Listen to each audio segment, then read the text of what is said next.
الحمد لله رب العالمين والصلاة والسلام على أشرف الأنبياء والمرسلين وعلى آله وصحبه أجمعين سبحانك لا علم لنا إلا ما علمتنا إنك أنت العليم الحكيم رب اشرح لي صدري ويسر لي أمري واحلل عقدة من لساني يفقهوا قولي أما بعد فإن خير الحديث كتاب الله وخير الهدي هدي محمد صلى الله عليه وسلم وشر الأمور محدثاتها وكل محدثة بدعة وكل بدعة ضلالة.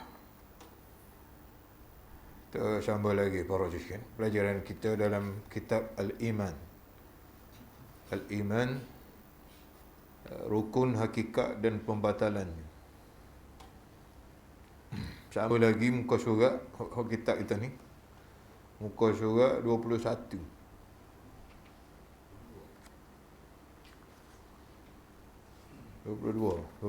Bawah tu ada sikit. Kita ambil situ 21. Tauhid uluhiyah ini menuntut kita supaya bertawajuh menghadap pada Allah situ. Masih lagi dalam perbincangan mengenai tauhid uluhiyah. Kerana kita lalu dah tauhid itu terbahagi kepada 3 bahagian. Satunya ialah tauhid rububiyah, yang kedua tauhid uluhiyah, yang ketiga tauhid asma wa sifat. Asma wa sifat, nama dan juga sifat-sifat Allah. Ini kita dalam bahagian yang kedua, yang panggil tauhid uluhiyah. Tauhid, bertauhid dalam mengesakan Allah. Bertauhid dalam mengesakan Allah dipanggil tauhid uluhiyah. Tauhid dalam keesaan Allah. Ataupun tauhid uluhiyah dipanggil tauhid meletakkan keesaan, ketuhanan itu hanyalah kepada Allah. Ikut dia panggil tauhid uluhiyahnya. Arti hanya Allah yang layak kita jadikan dia sebagai Tuhan. Selain daripada Allah tidak layak jadi Tuhan. Lain pada Allah tidak layak untuk dijadikan ibadat. Lain pada Allah tidak layak untuk kita jadikan ibadat atau untuk kita beribadat kepadanya. Itu dipanggil tauhid uluhiyah. Kerana tauhid rububiyah ni diakui juga oleh orang-orang musyrikin Mekah. Allah tauhid rububiyah iaitu bertauhid, berintikad mempercayai bahawa Allah mencipta dan mentadbir dan mengurus sekalian alam. Dipanggil rububiyah. Arti tauhid ini dipercayai juga oleh orang musyrikin Arab zaman itu. Kedatangan Nabi Muhammad SAW sebagai seorang Nabi, Allah Ta'ala utuskan dia dan Rasul ialah untuk membawa tauhid uluhiyah. Kerana orang Arab musyrikin Mekah zaman itu, tauhid rububiyah dia percaya dah Allah Ta'ala mentadbir, Allah Ta'ala mengurus, Allah Ta'ala mencipta. Wala in sa'altahum man khalaqas samawati wal ard. Jika kamu tanya Muhammad mereka itu, orang-orang musyrikin Arab, siapakah yang menciptakan langit dan bumi? Nescaya mereka akan jawab Allah. Wa sakhkhara asy-syamsa wal qamar, dan menjalankan matahari dan bulan, bintang. Mereka akan jawab Allah. Wala in sa'altahum man khalaqahum. Jika kamu tanya Muhammad orang musyrikin Arab tu, siapakah yang menciptakan mereka? Nescaya mereka akan jawab Allah. Allah juga. Wala in sa'altahum man khalaqahum la yaqulun Allah. Jika kamu tanya mereka siapa menciptakan mereka, Allah. Dia tahu ayat orang lain. Musyrikin Arab zaman itu. Jadi tujuan kedatangan Nabi Muhammad sebagai Rasul ialah untuk memberitahu tentang tauhid uluhiyah. Dan tauhid inilah yang dibawa, yang didakwah atau dikempen oleh semua Nabi-Nabi dan Rasul-Rasul yang Allah Ta'ala utuh di atas muka bumi ini, bawa tauhid uluhiyah. Mengajar tauhid uluhiyah. Supaya manusia mengesakan Allah dalam melakukan ibadat. Mengikhlaskan ibadat hanyalah kepada Allah. Hanya Allah sajalah layak untuk kita melakukan ibadat, tidak kepada mana-mana makhluk lain. Itu secara rekah lah, kita ulang balik, kita lepas dah. Hari ni tengok, tauhid uluhiyah ini menuntut kita supaya bertawajuh, menghadap kepada Allah dalam setiap jenis ibadat. Arti meletakkan keesaan, ketuhanan itu hanyalah kepada Allah dalam setiap jenis ibadat, maksudnya. Bertawajuh arti meletakkan, menghadap pada Allah, meletakkan ketuhanan itu hanyalah kepada Allah dalam setiap jenis ibadat. Ini ibadat ni dia akan sebut depan ni. Dan menuntut kita, uluhiyah ni, tauhid uluhiyah menuntut kita supaya membersihkan hati daripada terikat dengan pihak atau pengaruh lain. Membersihkan hati daripada terikat atau condong kepada pihak atau pengaruh lain yang boleh mengotori tauhid dan keesaan kita dalam melakukan ibadat pada Allah. Hati bercampur. Percaya pada Allah, percaya juga ke dewa. Yakin dia pada Allah. Allah Ta'ala ada kuasa, Allah Ta'ala yang mentadbir, mengurus. Tapi dalam waktu yang sama, terikat lagi dengan pihak atau pengaruh lain, ada lagi. Unsur-unsur di mana. Unsur-unsur syirik tu ada. Terikat dengan pihak lain, pengaruh. Mari pada ruh ghaib ke, mari daripada Tok Bomo manggil dewa-dewa ke, atau pengaruh daripada tok nenek moyang jamin gitu ke, tak kira tak?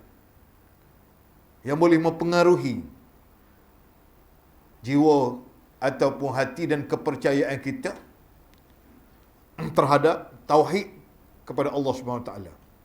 Hati menuntut kita supaya bersih hati. Artinya mesti bertauhid uluhiyah ni mesti hati jernih dalam bertauhid pada Allah, tanpa ada unsur syirik ataupun pengaruh lain, kita panggil.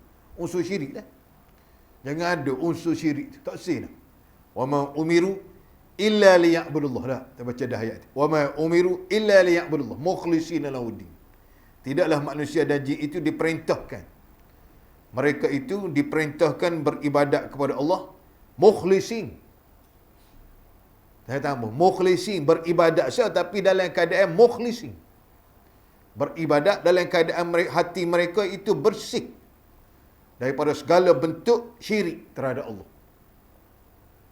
Segala bentuk syirik terhadap Allah. Bahaya tak bahaya syirik, jangan ada. Sikit pun tak boleh ada. Bersih, hati tak ada lah. Jernih. Tak ada sikit pun unsur syirik. Sebab unsur syirik kalau ada, boleh membahayakan akidah. Bukan saja akidah, bahkan segala amalan kita Tuhan tak terima. Itu bahaya tak bahaya dia ni. Boleh menyebabkan runtuh segala amalan kita. Amalan kebaikan yang kita buat ni runtuh habis. Kerana syirik sekali. Itu bahaya dia ni. Ya. Kata-kata ini mengandungi beberapa pengertian. Kata-kata ini mengandungi beberapa pengertian, di antaranya arti dalam mengikhlaskan, arti dalam bertauhid uluhiyah ni ada beberapa perkara yang kita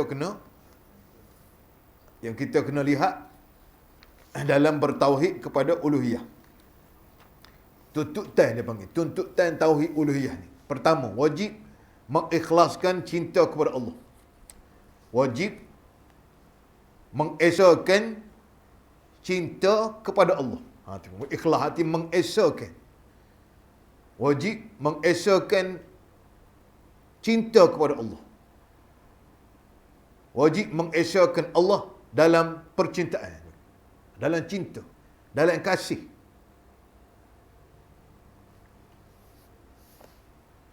Tiap-tiap orang hamba janganlah mengadakan nid, sekutu. Nid itu dipanggil sekutu. Ataupun kita panggil rakan kongsi. Nid dan rakan kongsi. Pernah sahabat Nabi tanya, "Ya Rasulullah, apakah itu makna syirik?" Pernah sahabat Nabi tanya gitu. Apa dia makna syirik, ya Rasulullah? Nabi jawab, "Antaj'ala lillahi niddan." Antaj'ala lillahi niddan. Kamu jadikan bagi Allah itu sesuatu yang berkongsi dengan dia. Niddan arti kongsi bagi Allah, sekutu. Lagu mana kongsi bagi Allah? Arti hak Allah.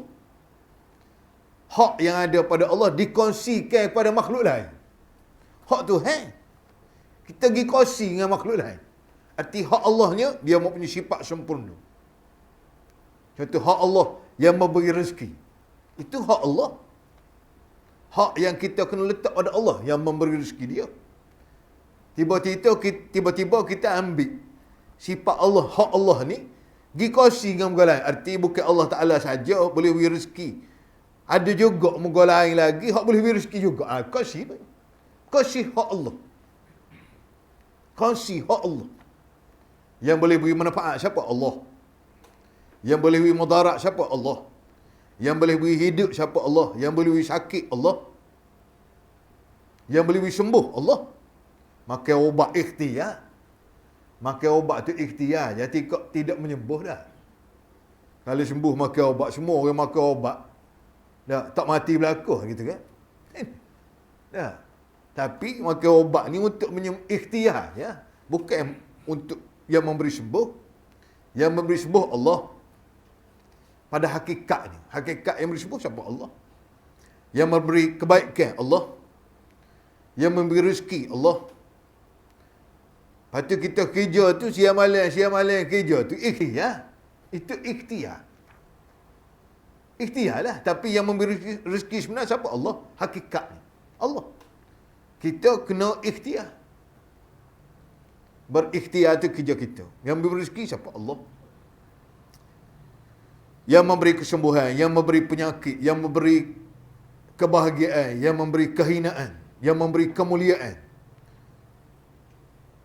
yang memberi hidup, kehidupan, kematian, semuanya adalah milik Allah. Tiba-tiba kita pergi ambil hak-hak ni.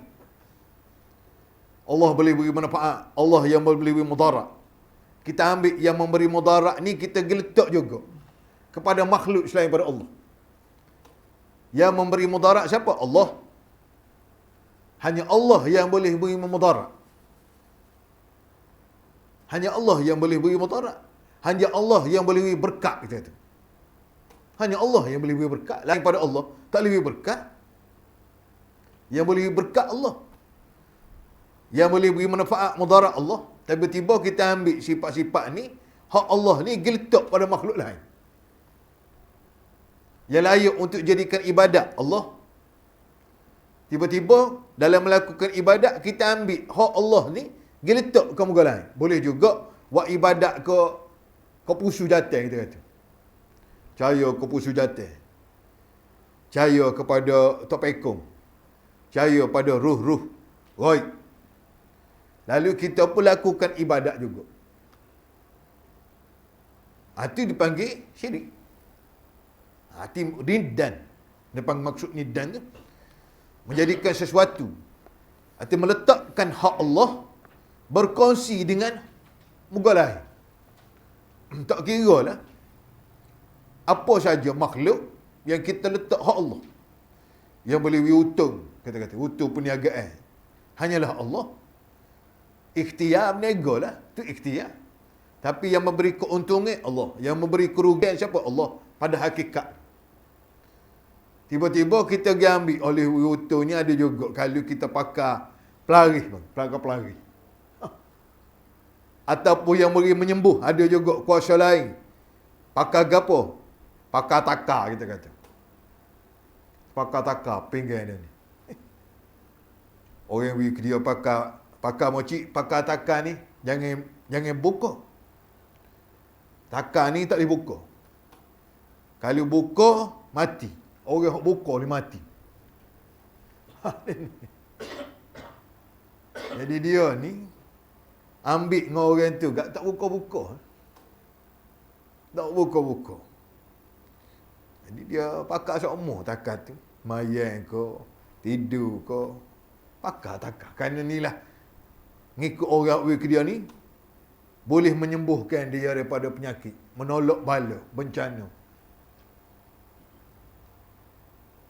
Pakailah dia ni. Satu hari dia jumpa dengan satu orang ustaz. Dia tanya, ustaz, saya ni pakai lama dah pakai takan ni. Ada orang wik dia kata pakailah takan ni, jangan buang. Nah, jangan buang. Pakai sokmu kerana boleh melindungi daripada bahaya. Dan tak boleh buka. Kalau buka mati. Ustaz tu tanya, "Pas mocik tak buka? Tak buka lagi? Jak pada ambil hari tu kak? Tak buka-buka." Kata ustaz tu, "Gini tak apa, hamba bukalah. Nak tengok gapo dia ada dalam ni." Ada kata, "Jangan ustaz. Kalau buka mati." Ustaz tu kata, "Tak apalah. Hamba nak buka juga. Nak tengok gapo dia ada dalam ni." Kata, "Gini lah ustaz, kalau ustaz nak buka juga, tidak hamba lah mati, ustaz mati." Tidak hamba lah mati, ustaz lah mati. Ustaz dia kata, "Tak apalah. Hamba mati, biarlah hamba matilah." Dia pun ambil gotika. Kerak tu tengok ada barang dalam tunya. Macamlah kulit binatang dengan bulu sekali. Rupanya ni hak khinzir. Bulu khinzir. Sekali dengan belulang dia, letak bulu khinzir situ, dia bubur dalam balut. Dia ni habis dunia dah pergi. Pah Mekah, pah mana dah pergi. Dia bawa tu lah. Bawa takar. Pakar semua moga tu bomo tu ayat dah dia.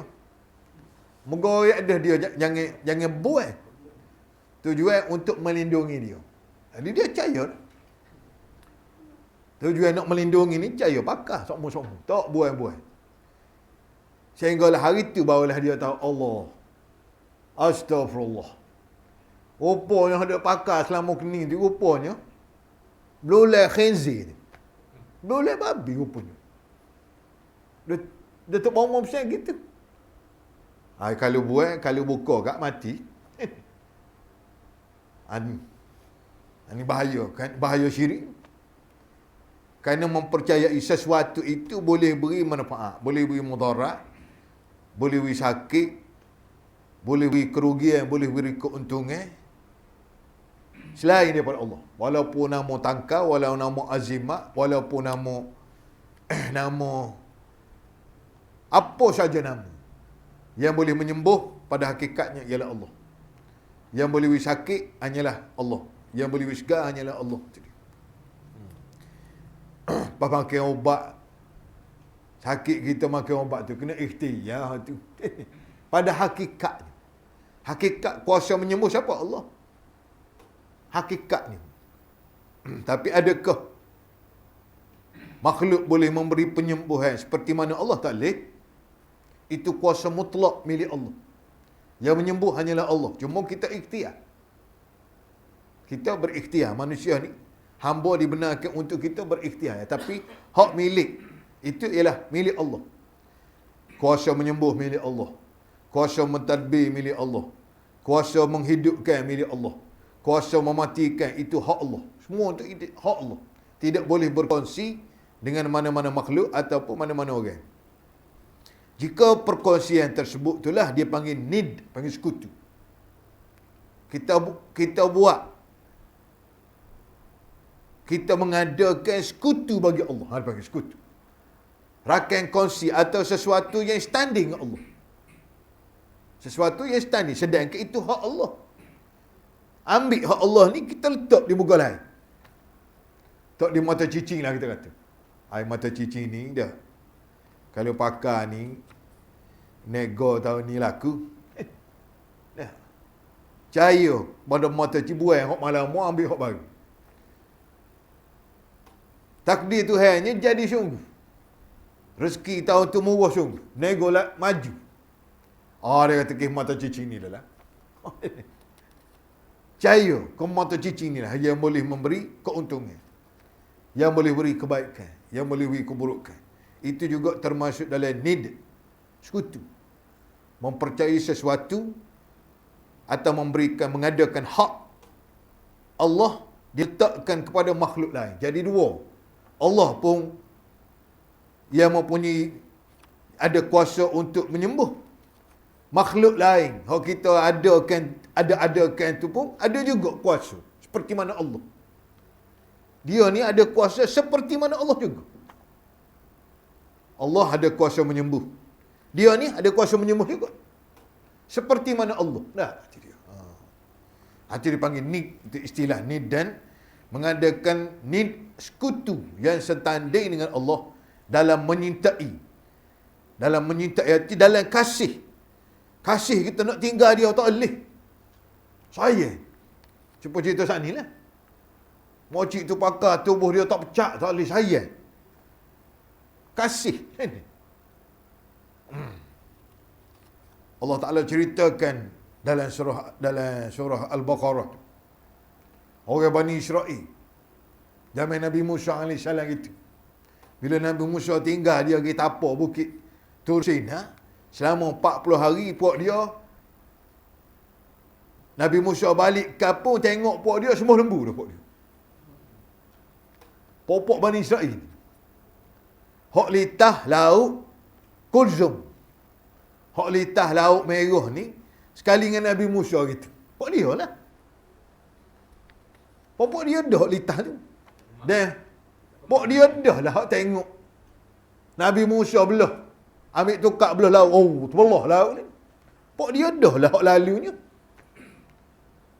Terhewak jadi lebuh raya. Oh, lebuh raya. Lalu pok dia. Pok ni dah. Bila siapa seberai sana, Allah Ta'ala hancurkan Nabi Musa, Allah Ta'ala hancurkan Fir'aun. Nabi Musa dengan Bani Israel selamat. Gilah duduk di satu tempat. Kemudian Nabi Musa AS dipanggil oleh Allah untuk mendapatkan kitab Taurat. Untuk mengambil kitab Taurat. Wahyu daripada Allah. Maka gilah Musa AS ke Bukit Tur Sina. Tinggal Nabi Harun jadi pengganti dia. Tinggal kapung ni. 40 hari balik, pok ni sembuh lembu tu. Wak patut lembu sembuh pok dia. Dan Allah Ta'ala ceritakan, wa usyribu fi qulubihimul ijl. Dan mereka telah diserap rasa cinta dan kasih kepada lembu tersebut. Diserap masuk dalam hati dia. Cair. Bahawa inilah punca kejayaan, kebahagiaan orang Bani Israel. Asalnya, orang dulu-dulu, mereka maju dalam hidup mereka, mencapai kejayaan mereka, kerana apa? Kerana sembah patut. Semua tak pekong. Jadi dia pun mikir, percaya dengan perkataan ni, dia pun buatlah popok dia pakak lembu. Semua lembu. Kalau kita tak semua lembu, tak berjaya kita. Orang yang sebelum pada ni berjaya, semua patung. Ini usyrib. Diserap masuk dalam hati mereka rasa kasih dan cinta pada patung lembu. Pada lembu.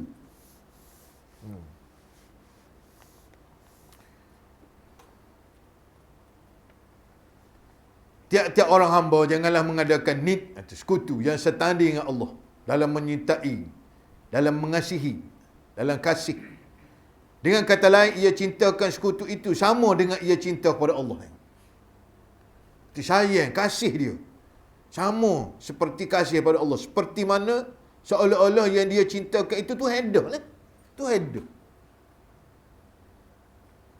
Orang Hindu ni, kita pergi di India, siapa musim raya haji nak sembelih lembu tak boleh. India tak boleh. Pasal orang India kata lembu ni Tuhan dia.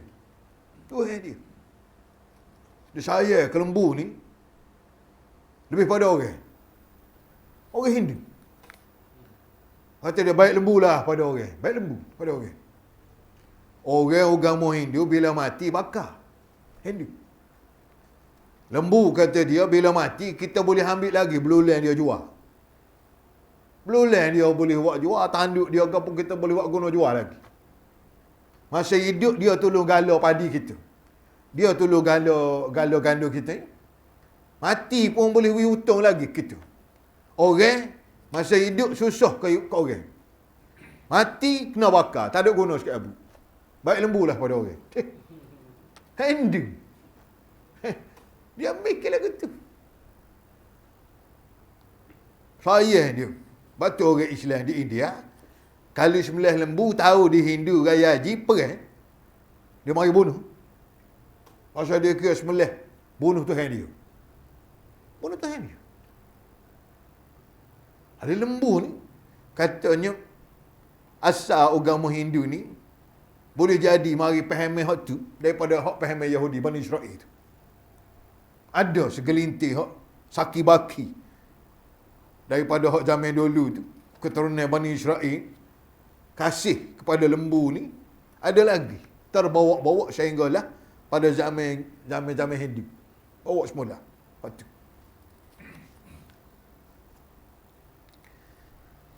Hati kata saya tu, jadikan dia sebagai Tuhan dah.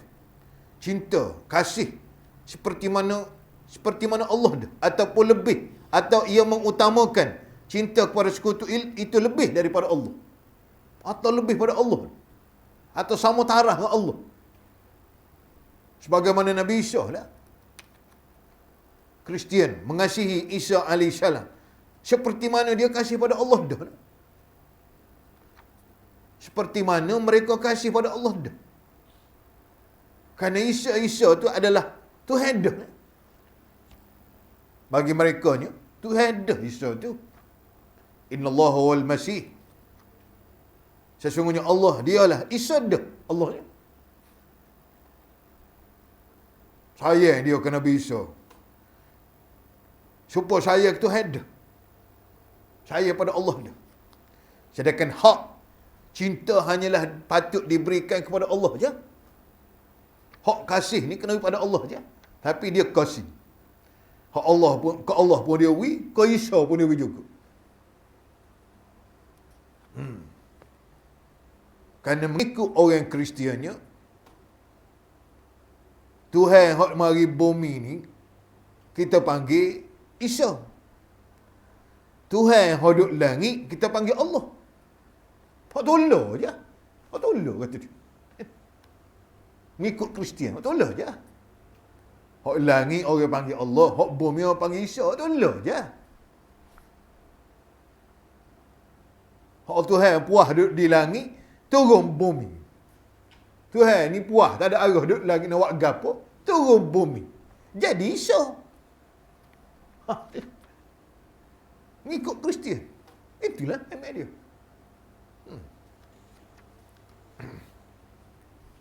Ni semua faham. Itu syirik kita kata banyak kali kita nak sebut. Sebab itulah dalam Al-Quran menyebut sangat bahaya syirik ni sebenarnya bahaya dia. Bahaya besar pada agama, pada akidah, kepercayaan kita pada Allah.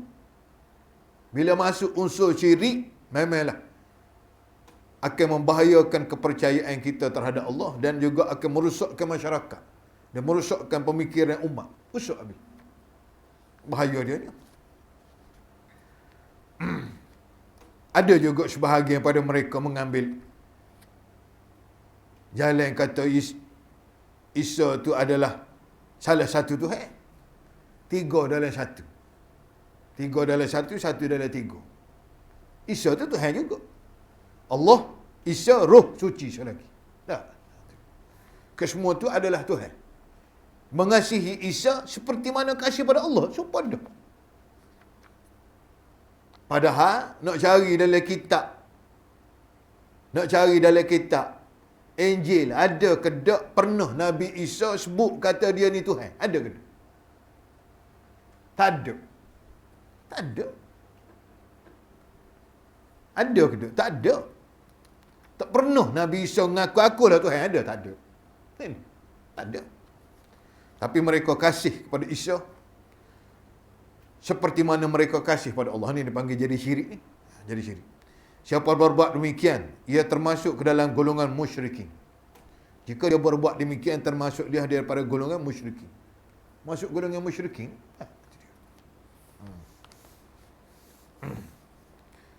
Sebab tu musyrikin, kalau kita mengaji Quran, sebenarnya musyrikin ni bukan musyrikin Arab jahiliah zaman itu je. Artinya ada, siapa bila-bila pun ada musyrikin. Kalau mereka meletakkan hak Allah itu dibahagikan kepada makhluk juga, hak pada makhluk juga, jadi syirik lah. Jadi musyrikin itu. Firman Allah, a'udzubillahi minasyaitonirrajim, wa minan nasi man yattakhidhu min dunillahi andada yuhibbunahum kahubbillah walladzina amanu ashaddu hubban lillah. Maksudnya, dan di antara manusia ada orang-orang yang menyembah niddan, yang menyembah niddan, tandingan atau sekutu-sekutu selain daripada Allah. Mereka menyintai nid itu, sekutu-sekutu itu, sebagaimana mereka menyintai Allah.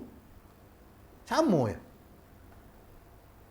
Sayang mereka kerana itu, kasih mereka kepada Tuhan mereka itu seperti mana mereka kasih pada Allah dah. Adapun orang-orang yang beriman sangat cinta kepada Allah. Di antara syirik akbar besar yang Allah tidak ampun dosanya melainkan dengan bertaubat ialah menjadikan bagi Allah nid, sekutu. Adakan bagi Allah itu sekutu sebagaimana ia cinta kepada Allah. Bagaimana kasih dia kepada Allah, maka begitulah kasih dia kepada sekutu-sekutu Allah. Dia juga. Sebab tu Ahmad sebut dah, cinta kita pada Rasulullah contoh. Kita cinta pada Rasulullah, kasih pada Rasulullah. Adakah seperti mana kita kasih pada Allah? Tidak gitu. Kasih kepada Rasulullah itu sebagai Rasul, bukan sebagai Tuhan. Kita tak boleh tak tarah Rasulullah tu sama tarah dengan Allah, tak boleh. Kita kasih kedak pada Rasulullah, kasih. Sayang kedak pada Rasulullah, sayang. Tapi sama kedak sayang kita dengan sayang pada Allah? Sayang kita pada Rasulullah sama kedak dengan sayang kita pada Allah? Tak sama. Sayang kepada Nabi, kasih kepada Nabi sebagai seorang Rasul, sebagai seorang Nabi. Kasih kepada Allah sebagai dialah Tuhan yang layak dijadikan ibadat. Tak serupa tu. Tak serupa. Sebab tu Nabi pernah beritahu dalam hadis, riwayat hadis. Bila orang-orang Mekah, bila mereka pergi kepada tengok, melihat kepada raja-raja di zaman dulu, orang yang bersujud pada raja, sujud zaman itu. Dia sujud ke raja.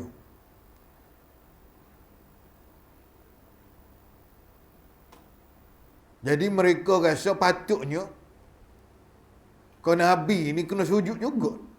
Patutnya gitu. Lebih lagi, kerana Raja Rom, Raja Parsi ada pada masa itu, dua kerajaan besar pada masa itu, Rom dan juga Romawi dengan Parsi. Bila mau orang masuk ngadak raja, pakat sujud belakang. Patut ya Rasulullah, kepadamu ni kena lebih pada tu lagi Rasulullah, patutnya. Kerana mu Rasulullah. Lalu Nabi SAW bersabda, jikalah seorang isteri itu dibolehkan sujud kepada suami dia, nescaya kata Nabi, aku suruh isteri sujud kepada lelaki. Kalau boleh sujud. Tadi. Tapi tak boleh, kerana sujud itu adalah lambang ibadat. Termasuk dalam ibadat sujud tu. Sebab tu tak boleh sujud. Kalau boleh sujud, kata Nabi, suruh sujud dah. Bini suruh sujud dah kata lelaki ni. Bukan setakat salam, dah sujud. Kalau gitu tak. Tapi tidak. Nabi kata, oleh kerana tak boleh, maka tak boleh buat lagi tu.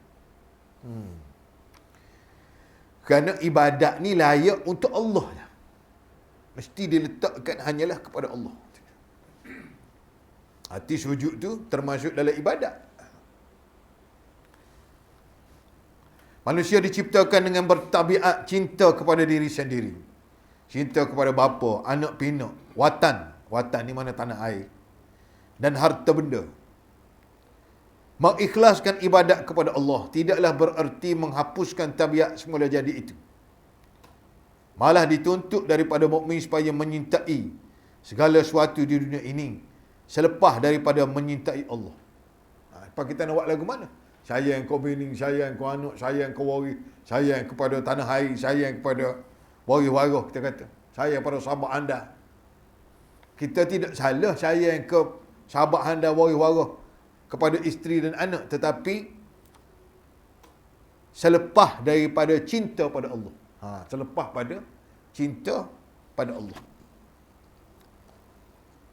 Maknanya cinta kepada anak isteri, cinta kepada waris-waris, sahabat anda kita, tidak boleh kita samakan dengan cinta kepada Allah. Tak boleh.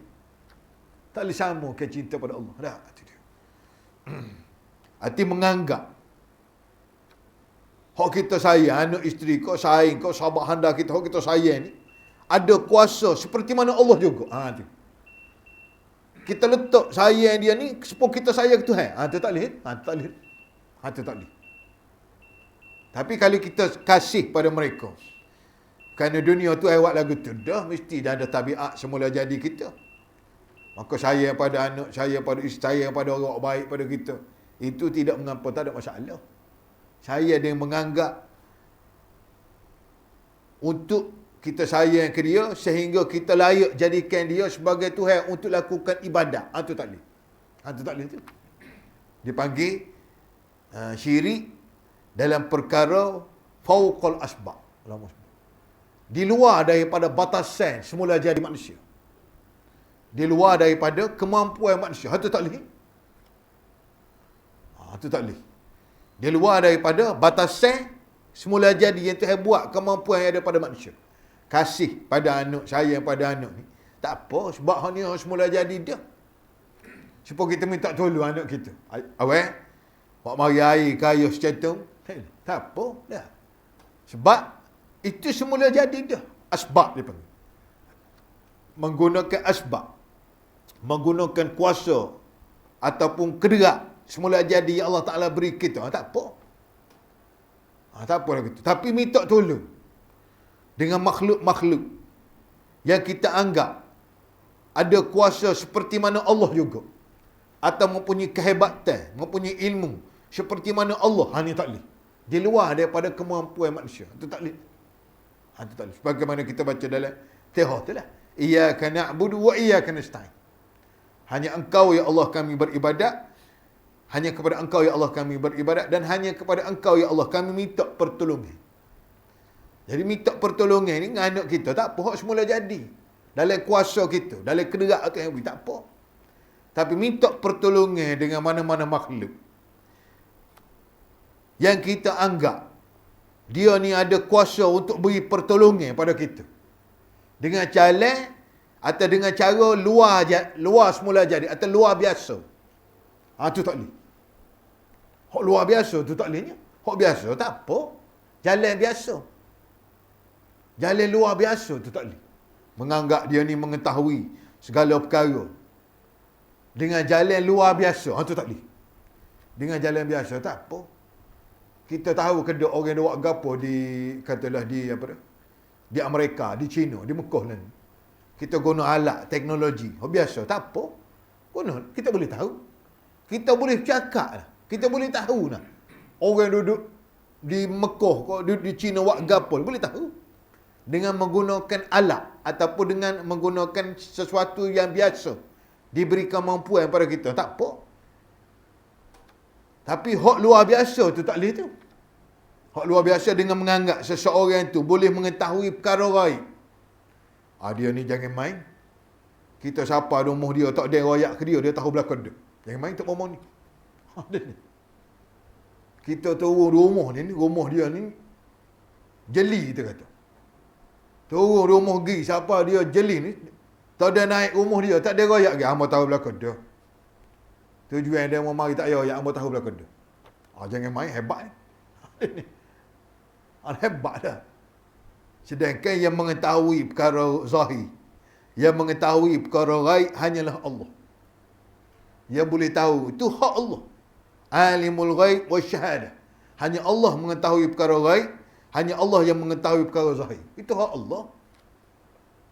Tiba-tiba kita ambil hak Allah ni pergi letak ke makhluk. Pada orang-orang tertentu, jangan main, dia ni tahu juga perkara ghaib. Supaya Nabi, Tuhan beri pada dia wahyu, tahu benda nak jadi akan datang. 1000 tahun lagi, Nabi tahu. Tak apalah wahyu. Wahyu ataupun terjadi juga kepada wali-wali orang yang dekat dengan Allah kita panggil. Allah Ta'ala buka kasyaf kepada dia. Contoh. Tuhan beritahu pada dia kasyaf. Membuka kepada dia perkara ghaib. Itu tak apalah Tuhan buka ke dia. Tapi dengan mendakwa bahawa dia tahu belakang, dengan duit cokoh gini boleh tahu. Kalau hendak jadi di China gapola ni, hendak jadi Amerika gapola ni dah.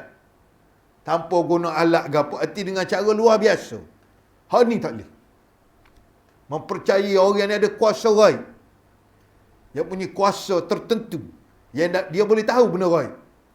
Hak ni, kalau kita anggap dia ni ada kuasa lagu tu, seperti mana Allah. Maka itulah dipanggil syirik. Nidan. Menjadikan sesuatu yang sekutu bagi Allah. Atau rakan kongsi bagi Allah. Rakan kongsi. Dia tahu juga. Sedangkan yang mengetahui perkara ghaib itu Allah ya. Tak ada orang yang boleh tahu perkara ghaib melainkan Allah. Tidak ada yang boleh mengetahui perkara yang ghaib melainkan Allah. Dalam Al-Quran Allah Ta'ala sebut la ya'lamul ghaiba illa Allah. Tidak ada yang mengetahui perkara ghaib melainkan Allah. Jadi kalau kita ambil makhluk-makhluk tertentu, kita menganggap dia pun ada kuasa juga seperti mana Allah, maka itu dipanggil nid, sekutu bagi Allah. Baca dia kata, mengikhlaskan ibadat pada Allah tidaklah berarti menghapuskan tabiat semula jadi itu, malah dituntut daripada mukmin supaya menyintai segala sesuatu di dunia ini selepas daripada menyintai Allah. Menyintai Allah hendaklah mengatasi segala kecintaan. Arti cinta pada Allah itu duduk atas sekali daripada cinta-cinta yang lain. Hingga ia sanggup mengorbankan segala kesayangannya demi fi sabilillah. Bila berhimpun kedua-dua cinta ini, artinya meletakkan kecintaan pada Allah itu di peringkat yang tinggi, yang utama sekali. Allah mengugut mereka yang mengutamakan cinta kepada perkara keduniaan lebih daripada menyintai Allah dan Rasulnya dengan seksa seperti firman-Nya. Itu ada dalam Al-Quran. Allah Ta'ala sebut ayat lagu ni. Tanda bahawa seorang itu arti seseorang yang tidak sempurna dalam mengesahkan Allah, dalam mengesahkan Allah dalam cinta, dalam kasih. Itu tak sempurna. Kalau ada lagi mengutamakan makhluk selain pada Allah dari segi percintaan, dari segi kasih, maka itu dipanggil keesaan Allah dalam cinta, yang dalam kasih yang tidak sempurna, tak sempurna. Tapi kalau kita ambil letak makhluk tertentu, kita kasih pada dia, sayang pada dia, seperti mana Allah, seperti mana sayang Tuhan, maka itu dipanggil syirik. Kalau itu syirik. Kalau mengutamakan, bila kita mengutamakan keduniaan sehingga kita lupa semayang, utamakan nikmat keduniaan sehingga kita tak ingat semayang dah, itu dia panggil tidak syirik lagi tu. Tidak syirik, tapi dipanggil kita tidak ikhlas dalam cinta kepada Allah. Artinya tidak sempurna tauhid dalam kasih kepada Allah. Tak sempurna lah. Sebagaimana ayat disebut ni, perkara bawah ni, mereka mengugut mereka yang mengutamakan cinta kepada perkara keduniaan lebih daripada mencintai Allah dan Rasulnya dengan seksa seperti firman-Nya, Qul in kana aba'ukum wa abna'ukum wa ikhwanukum wa azwajukum wa ashiratukum wa amwalun iktaraftumuha wa tijaratun takhshawna kasadaha wa masakin tardawnaha ahabba ilaykum min Allah wa rasulih wa jihadin fi sabilihi fatarabbasu hatta ya'ti Allah bi amrih Wallahu la yahdil qaumal fasiqin. Maksudnya katakanlah, jika bapa-bapa kamu, anak-anak kamu, saudara-saudara kamu, isteri, saudara-saudara, artinya adik-beradik kamu, isteri-isteri kamu, keluarga kamu, harta kekayaan yang kamu usahakan, perniagaan yang kamu khawatiri kerugiannya, dan rumah-rumah tempat kediaman yang kamu sukai adalah lebih kamu cintai daripada Allah dan Rasulnya, maka tunggulah sampai Allah mendatangkan keputusannya. Tunggulah sehingga Allah mendatangkan keputusan azab atau bala bencana, dan Allah tidak memberi petunjuk kepada orang-orang yang fasik. Daripada ayat ni kita faham Allah Ta'ala tak beri petunjuk kepada orang fasik yang utamakan. Tak siapa peringkat syirik ni. Arti siapa peringkat fasik, mereka mengutamakan kecintaan pada makhluk selain daripada Allah. Tapi bagi orang yang meletakkan persamaan kasih dia kepada makhluk tertentu seperti mana kasih pada Allah, itu syirik. Itu syirik. InsyaAllah kita boleh beza tu, dia dua peringkat lain tu. Satu, orang yang sayang pada dunia dia sehingga dia tinggal sembahyang, sehingga tinggal perintah Allah, itu dia panggil fasik. Fasik. Tapi jika dia sayang kepada tok pekong, kita kata sayang kepada makhluk seperti mana kasih dia pada Allah, dengan menganggap makhluk ni boleh beri manfaat, boleh beri mudarat, ataupun boleh beri manfaat, atau boleh menolak mudarat, ataupun boleh beri sebuah perkara kebahagiaan pada dia, sehingga kita kasih ke dia seperti mana kasih pada Allah. Maka itu dipanggil syirik, panggil hukum syirik, kerana dia telah mengadakan nid, sekutu ataupun rakan kongsi bagi Allah. Kita putuskan tidak. Itu nombor 2, wajib mengesahkan Allah dalam berdoa. Ada soalan? Tak ada putuskan tidak. Subhanakallah wa bihamdika asyhadu an la ilaha illa anta astaghfiruka wa atubu ilaik. Wa sallallahu ala Muhammad wa ala alihi wa sahbihi. Walhamdulillah.